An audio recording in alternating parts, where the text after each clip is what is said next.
Hey everybody, this is Captain Frugal reporting for duty, giving you my weekly comic book review. So sit back and enjoy.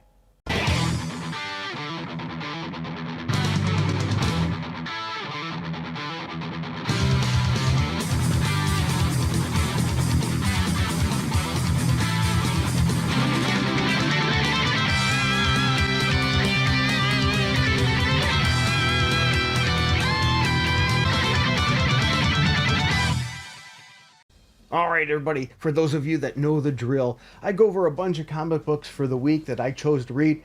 Now I didn't have time to read everything, so if I missed something you think I should have read, let me know in the comments below. Also, you may disagree with me on some of my choices. If that's the case, that's alright. Let me know below. Let's just try to keep it civil. My goal is to bring back the old schoolyard days, where we would be in discussing what hero could beat who or what comic book was good and not. And I come armed with my trusty notes, so you'll hear the paper rattle because I do it a little bit old school. I do my grading on a scale of 0 through 10, 7 being average as a 70%. So I'm using schoolyard grading. But that's not all. I also use the League of Comics Geeks to give you other people's views as well as a brief overview of the comic book as well. So let's jump right in. Hey friends, welcome back to the weekly comic book review, and I'm Captain Frugal here reporting for duty. Thanks for the applause, I greatly appreciate it. I didn't read a ton of comic books this month, but I did read a good amount, and some good, some bad, so if I missed something that you think I really should check out and put on my list to check out, I might just do that, so don't hesitate to let me know. Well, anyway, the first one I want to start with is Moon Knight Fist of Khonshu number 6, which I had 198 readings with a 4.2 from League of Comics Geeks, which is a very positive rating, and I gave the book not as high, which is pretty usual for me. I gave it a 7.4. The writer's Jed MacKay and artist is Dimencio Carbone, which I butcher all these things. Anyway, we have Mark Spector got beat down. Yeah, he found out. Yep, he found out. And the story continues to evolve from there, as well as giving a little bit more connection between Khonshu and Moon Knight and how all that works out. Now, I thought this book, the enemy, really, I will say, is taking down Moon Knight piece by piece and his whole organization. I think it's a nice spin, because I think the cast of this series is good. The background cast is really important. Moon Knight's team finds him, and boy, is he beaten up bad, but not killed, but they do have to help him and heal a lot. There's a lot of discussion, which this is an interesting thing, the discussion between Moon Knight and Tigra about Hank Pym being alive was really anticlimactic. I think this was a miss. Something could have been done a lot better about that conversation, but otherwise it was decent art and story. But let's look at some other community reviews. This is a 4.5 star one. It says, dare I say, Jed MacKay is back in full form with this book. The last 3 issues have been ripe with everything that made his take on Moon Knight so successful from the beginning. This arc successfully refocused the story back to Mark, and it's resulted in some fantastic character work. Now, there's more to that comment, but that's what I'm going to stick with on that one. Let's see if I can find something a little lesser. Here's one that's 3.5, so not quite as high of a rating. So it's definitely not my favorite of the series, but still extremely well written and drawn. The art style for this run is very nice. I like the drama. Yeah, and I'm going to stop there. Let's see here. Can I find anything? Oh, here we go. I found a 3-star review. Jed's writing is great as always, but the art is not doing it for me. And really, that's the lowest one I see here. That's a pretty impressive start. So let's jump to the next book that I want to talk about. And that's The Ultimate, issue number 10, with 682 ratings with a 4.5 from League of Comics Geeks.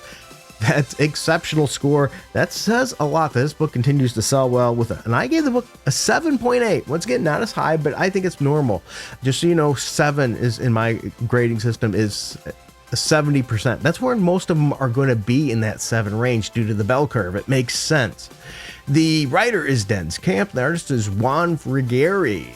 This is Namor and the Red Skull, and then it has a exclamation point. Boy, there's a point to that. Captain America and the Human Torch lead a team to recruit their old comrade, Namor. But they're going to have to get through the Red Skull gang first. Wow, let me tell you, Marvel, there's some issues. And the reason I gave this book a lower score, by the way, it would have had a higher one. But Marvel has to keep treating Frank Castle really badly. And they're doing that already in this universe. They're treating Frank Castle crappy. They're really diluting his name. The Ultimates do find Namor. And I think you need to see what happened to Namor yourself. So enough said there. Also, this is once again the Marvel thing. John Walker is a Nazi. Yep, big shocker from Marvel, right? Marvel loves to take anybody that's considered a conservative and make them out to be a Nazi or bad. This is crap writing. I'm sorry. This is when the writer screws up and they put their own personal bias into things and twist it. I get it. This is the Ultimate Universe, so I'm going to give you more leeway. That's why the book still got a 7.8. But if you read into what they're doing there, you know what's going on here. And who's the current Red Skull? Well, you're going to have to look at the last page to find out. It's rather shocking. So anyway, let's look at some other people's reviews. I'm going to give the first one to a 4.5-star review. It says, okay, so little preface. I'm going to try to start taking these early reviews more serious. These reviews are of already released books, still going to be goofy. Anyway, to the review. Den's Camp tackles so much in this issue. He looks at radicalization, Nazis, what happens when someone is identified by other people. It's all very pertinent to our lives and very true. Now, as I already mentioned, my thought about that, it's once again, anybody that's conservative right now is a Nazi, which is ridiculous. And then they put comma, but maybe that's just some of the American in me coming out. There's also some very fun and surprising appearances from new characters as usual in this series. Oh, also, Nazis get murdered, which, hey, I think we're all good with Nazis getting beat, but you could tell the liberal spin on everything, right?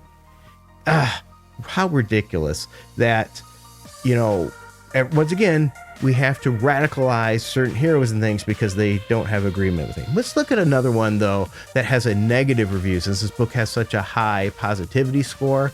I'm scrolling down here and I find a 1.5-star review. As a Punisher fan, of course, I was dreading this issue. Surprise, surprise. But I came out of it disappointed. It wasn't what I was dreading.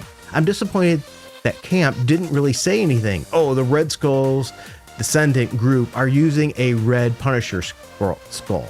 Yeah, the same thing happened in Earth X. Now, a thing is, that's still degrading the Punisher. They're using his name and tying him to being a Nazi.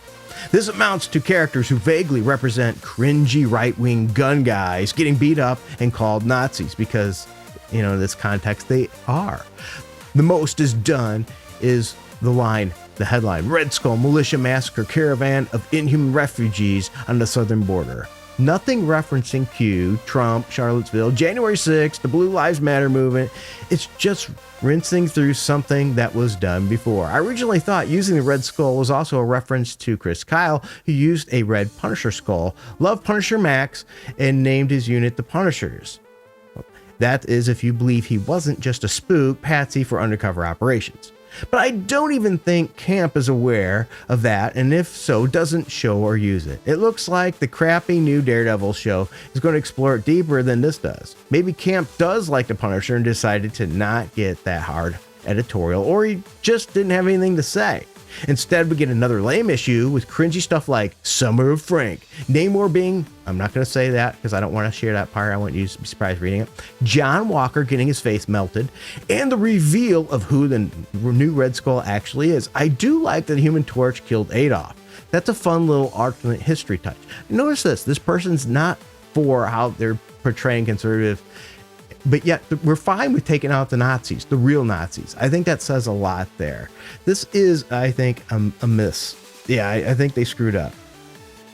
But otherwise, as I said, I gave it a pretty good score, but you could tell that the person's personal views are starting to get involved in this. This is the same old Marvel BS.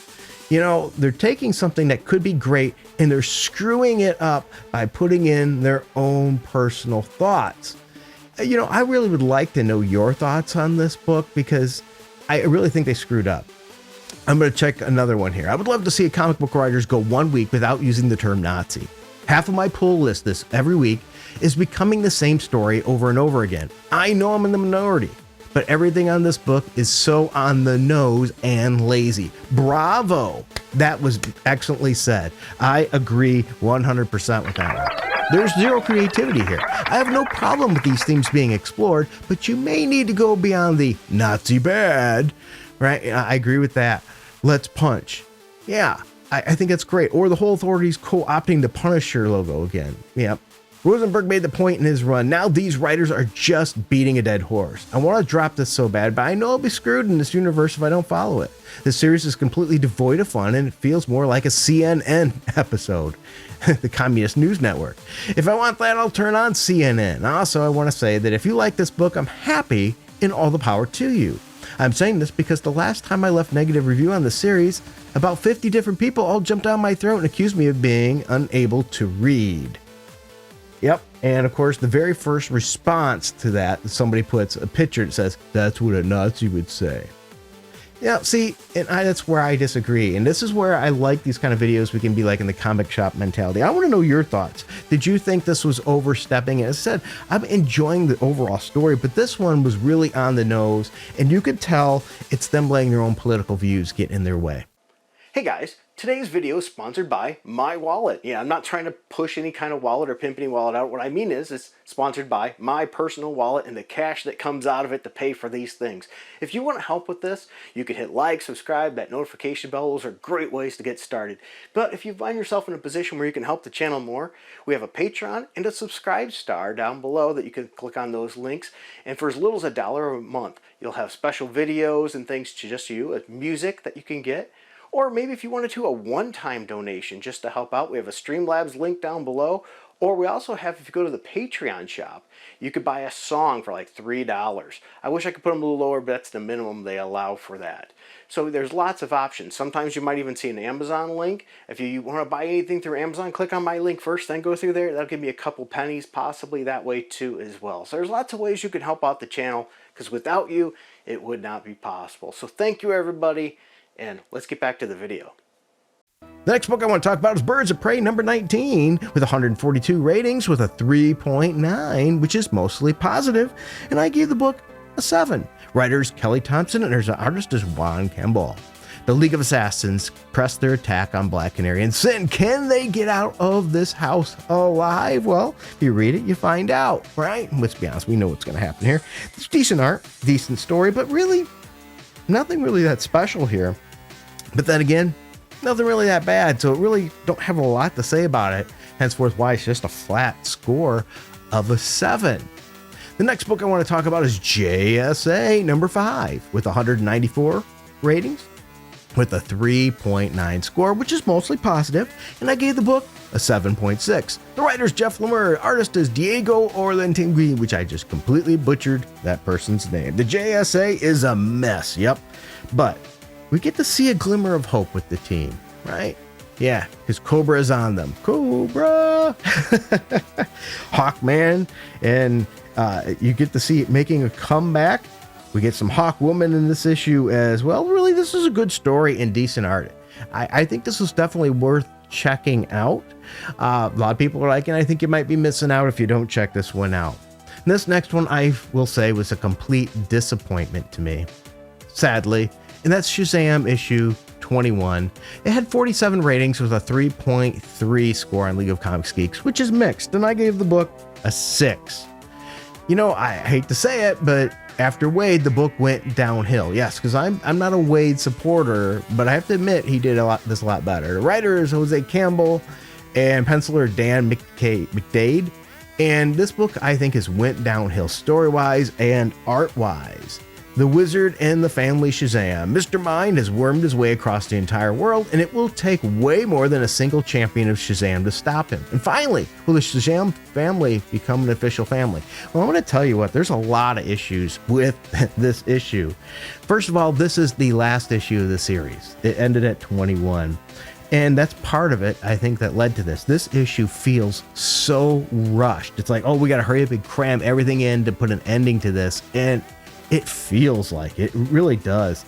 The art's mediocre. The issue looks like it was rushed to get done. I mean, it's just not good.